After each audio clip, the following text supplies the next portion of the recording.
Mobile phone users lack the tools to build self-esteem and develop a sense of gratitude in their lives. As discussed in my proposal, there is a need to support young adults with their mental health. Introducing Better Minds.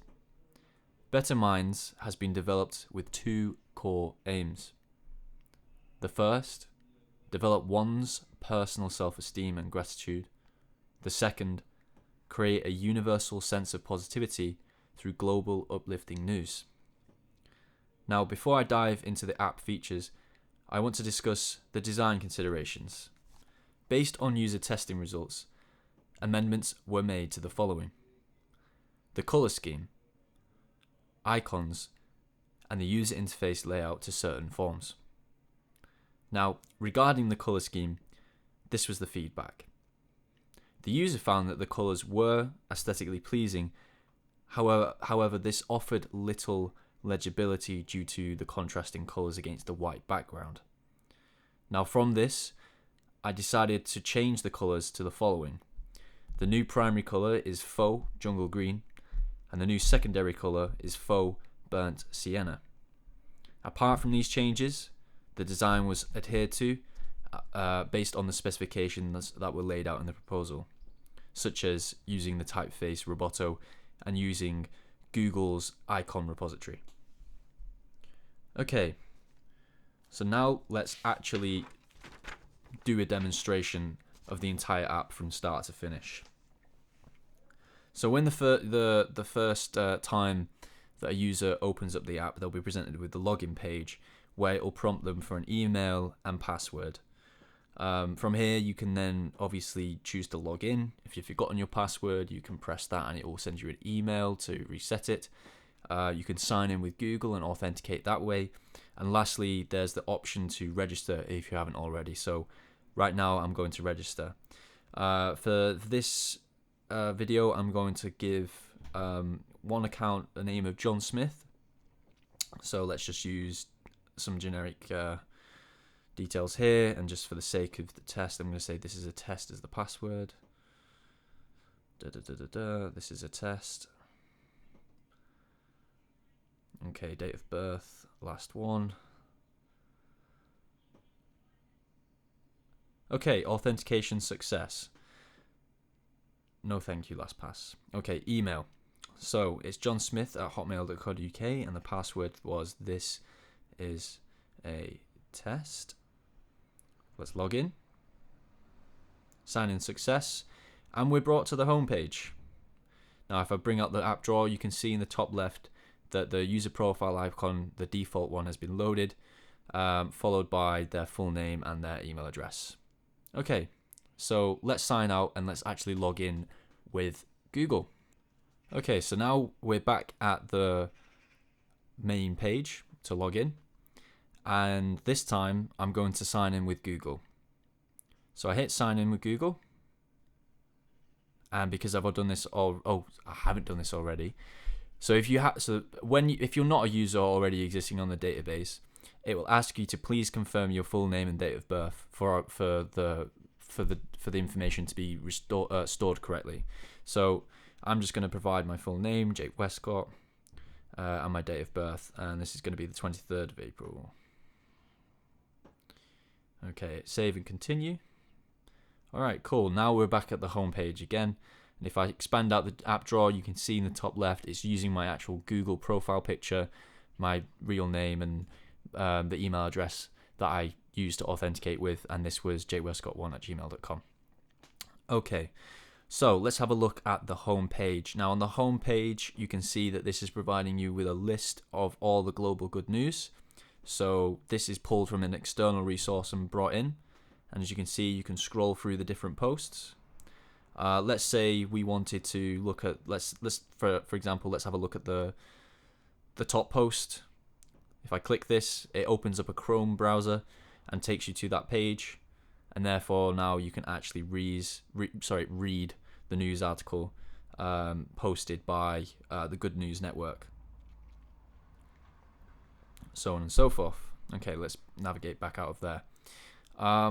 Let's go to journal next.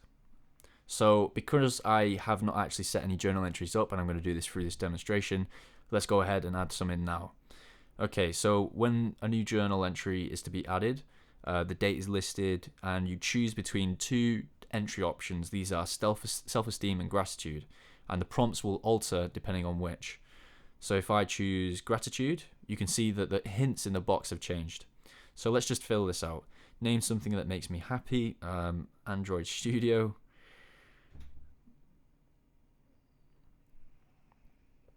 Name something that you're grateful to have. Food. Name one person that you're grateful for. Mum. Okay, save. And now that I've done that, and if I reload the page, you can see that this journal entry has now been added. And just for all intents and purposes, I'm now going to add a self-esteem entry so you can see that both work. Today I accomplished making my video for Android. I had a positive experience with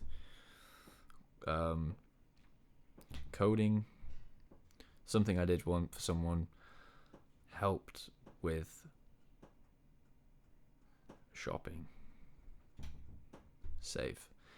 And again, if we reload this, you can see that it's added it correctly. Now that will continue to update and post. So the next feature that I'd like to demonstrate is the ability to do notifications. Now, currently there are 3 set notifications. These are good morning, good afternoon, and a reminder to complete the gratitude and self-esteem journal at 7 o'clock in the afternoon. So these can be toggled on or off as such, and just because I've got one set up, you can see there that it says better minds, remember to journal.